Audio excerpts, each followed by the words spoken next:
Good afternoon, everyone. In the last lecture, we started talking about natural law in Aquinas.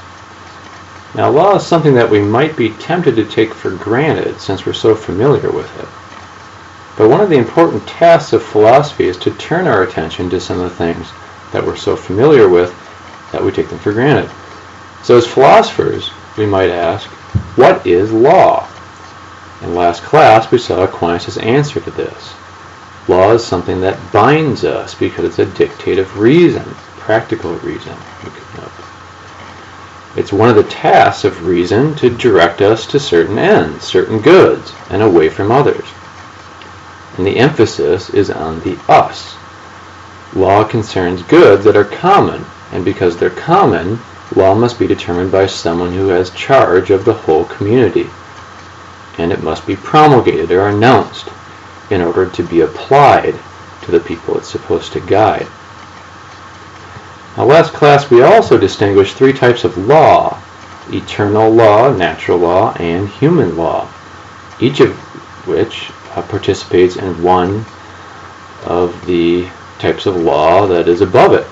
So human law participates in natural law, which in turn participates in eternal law. That human law participates in the two higher laws is a key point to which we'll be returning at the end of class today. It's worth noting that natural law, as we've seen, is not looking at what nature does in doing that. It's quite the opposite, if by nature we mean lower forms of life, like brute animals. And I take it this is what we usually mean by this. Rather, natural law is following our human nature, which is, of course, going to involve following reason. More specifically, it involves reason ruling our natural inclinations, or desires, which would be another way of talking about this word inclinations. The words we could probably use interchangeably. And recall that Aquinas outlines in question 94, Article 2, the most basic inclinations or desires that we have, the ones we share with all living substances, the ones we share with brute animals, and the ones proper to our human nature. Okay, so if Aquinas is right, and we all have the same inclinations or desires, and we all have the same human reason that rules them, shouldn't the natural law be the same for everyone? Now, this is precisely the question that Aquinas raises in the first section that we want to talk about today, question 94, Article 4.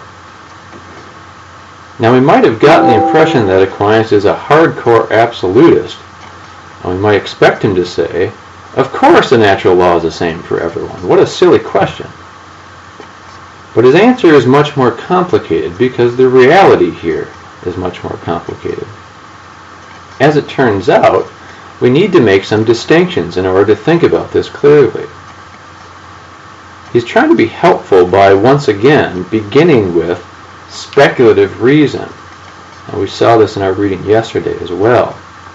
And once again, we're not ultimately concerned with speculative reason. We want to get at practical reason. So this is the first distinction that we need to make. We also need to distinguish general principles from the conclusions that follow from them, which are more specific. So let's take the case of speculative reason in something that's easy to see, say a mathematical, geometric example. And this is what Aquinas is doing. So we can use our reason, speculative reason, to see that the three angles of a triangle are equal together to two right angles. Now this is Aquinas' example. Like I said, is this statement true? Yes. Are we absolutely sure? Yes. Anyone who knows even rudimentary Euclidean geometry can tell you that this statement is absolutely certain. Does everyone know this to be true? Obviously not. Anyone who doesn't know an appropriate amount of geometry doesn't know that this is true, even though it is. Now, as it turns out, this statement can be demonstrated by using principles that are even more basic. For example, that things which are equal to the same thing are also equal to one another. And if equals be added to equals, the wholes are equal. If you want to see exactly how this reasoning works, you can take a look at proposition number 32 in Book 1 of Euclid's Elements. Now these are more general principles, absolutely certain. These principles about equality, are they absolutely certain? Yes. Are they known to everyone? Well, you'd have to say pretty much yes. If you understand what equality is, you certainly understand these principles about equality. Of course, small children before a certain point in mental development would probably be excluded. But you see the point. These general principles, too, are absolutely certain.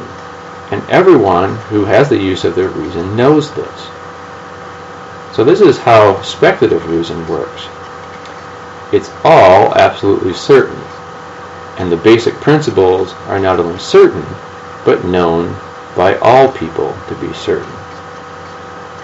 But as I said, we're not ultimately concerned with speculative reason here. We want to see what this tells us about practical reason. So let's take a parallel example for practical reason. Aquinas uses the example of returning goods to their owner. Now he's perhaps drawing secondhand on an example used by Plato in the first book of the Republic, although I don't think he has access to this text himself. Maybe he's getting through Aristotle or something. Anyway, let's trace this example back like we did for the example of speculative reason. Let's begin with one of the most basic principles. It is right and true for all to act according to reason. Is this true?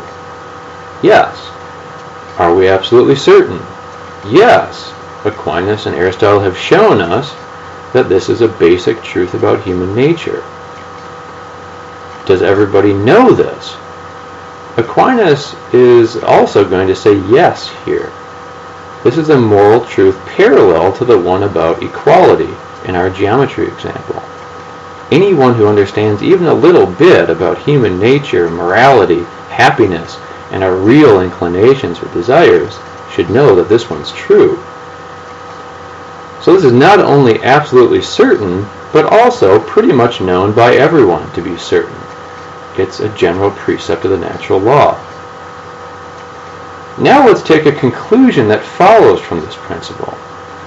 So now we're looking for the parallel to the three angles of a triangle equal 2 right angles in our mathematical example from before. The parallel here could be something like this. Goods entrusted to another should be restored to their owner.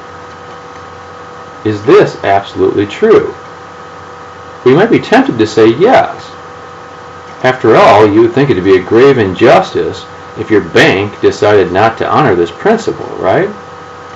You entrust your goods, money, to the bank, so they should return it when you ask for it back, right? But I'm afraid this more specific statement, that goods should be returned to their owner, is not quite so simple. Think about another example. Your neighbor lends their gun to you so that you can use it to go hunting. Then, late one night, your neighbor is fall over drunk and pounding on your door demanding his gun back because he got into a fight at the bar. Do you give back this good that has been entrusted to another in this case? Obviously not. So is it absolutely true that entrusted goods should be returned? No, sometimes it's not. You would need to specify the circumstances, as Aquinas says, in order to make it work. For example, you could say, entrusted goods should be returned to people who are sober. But let's take another example. What if you have power of attorney for your grandmother with dementia, and she asks for her bank account information because a Nigerian prince has contacted her over email, asking her for help in transferring millions of dollars out of harm's way in Nigeria? Do you give this information to her? Do you give her bank account information? Of course not. So do we need to add another clause The person can't be drunk or demented? You see the problem. As Aquinas puts it, this principle will be found to fail the more according as we descend further into detail. So these statements derived from the general moral principles will not always be true in a given situation. They'll need to be adapted to the circumstances in order to direct us properly towards the moral good. Now, when these particular statements are true in a certain situation, does everyone know that they're true? Obviously not. Just look at the rampant moral ignorance about certain basic moral principles today.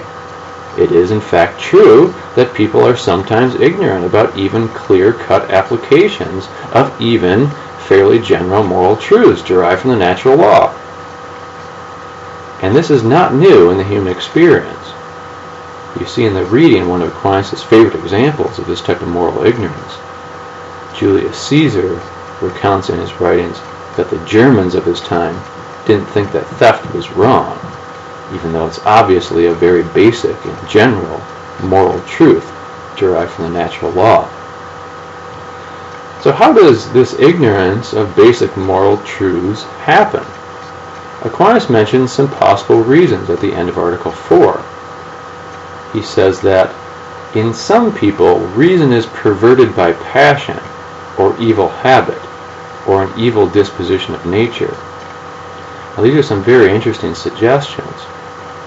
The first, passion can cloud our judgment, pervert our reason, as he says. Think about someone who leaves their spouse and children because they think they've met their soulmate or something. Their strong, passionate attraction to this other person has caused them to convince themselves that they're actually doing the right thing by following their heart, let's say. Never mind the obvious devastation that they're bringing about for their spouse and their children. Aquinas says there's also evil habit that could account for this ignorance. Remember, the vicious person has so corrupted their moral reasoning that they pursue unapologetically what is bad. They see it as good and desirable. And finally, there's an evil disposition of nature. Now, it's possible that Aquinas is referring here to some sort of extreme mental illness, say of the criminally insane. The language seems to suggest something like that. And there are certainly physiological type considerations that need to be made in some extreme instances of moral ignorance, we could say. Now, the same problem, ignorance of the natural law, is taken up again in Article 6, where Aquinas asks whether the natural law can be abolished from our hearts. And of course, he's going to employ the same distinctions we've made in Article 4. When it comes to practical reason, there are the most general principles of natural law and specifications of those general principles. The most general principles can never be abolished altogether. However, even for them, the most general principles, we may be, as he says, hindered from applying the general principle to a particular point of practice. The reason that he gives here is similar to what he says in Article 4, as we saw. Concupiscence or some other passion might prevent this application from taking place. And of course, the specifications of the general precepts can be wiped out completely. He says this can happen by, here, evil persuasions, or by vicious customs and corrupt habits. Now, what's interesting here is that these are more societal sounding reasons. We might be persuaded by others, maybe by leaders or influential people in our culture, to think what is evil is good. Or there might be evil social customs that pave over, so to speak, what is naturally good. And in fact, Aquinas sometimes refers to custom as a second nature, as it were. Now, in line with this, sometimes the laws themselves might become corrupt. Now what we mean by laws here is of course human laws, which participate in natural law and ultimately eternal law. But what about when they don't participate in natural and eternal law? What do we say about unjust laws that don't conform to the natural law and divine eternal law? As we see in the first line of question 95, Article 2, Aquinas says, "That which is not just seems to be no law at all." Now you'll notice that Aquinas is quoting St. Augustine here. And Aquinas' comment on what Augustine says is that the force of a law depends on the extent of its justice. Since what is just is derived from reason, and the first rule of reason is a natural law, any law that's just must be derived from the natural law. And any law not derived from the natural law is a corruption of law, as Aquinas says. Now, as it turns out, there are two ways in which a human law may be derived from the natural law. First, it may be, he says, as a conclusion from premises. So, for example, from the general principle, do harm to no one, we can conclude to do not kill. Laws derived in this way, Aquinas says, have the force of natural law. In another way, we can derive laws from the natural law by way of what he calls determination. For example, natural law dictates that people who do evil should be punished. But this general principle may be determined in any number of ways. We could imprison evildoers, flog them, execute them, etc. Whatever determination we choose, however, only has the force of human law, not natural law, Aquinas adds. Now, last thing we want to do today is take a look at a famous application of Aquinas' natural law theory in the writings of Reverend Martin Luther King Jr. Now, King's purpose in what you read, his letter from Birmingham jail, is very practical. He's trying to show why, in his method of nonviolent resistance, he's asking people to obey certain laws and disobey others. Actually, what he's referring to specifically is the 1954 Supreme Court case, Brown versus the Board of Education, which was, by the way, the Board of Education of Topeka, Kansas, we could note.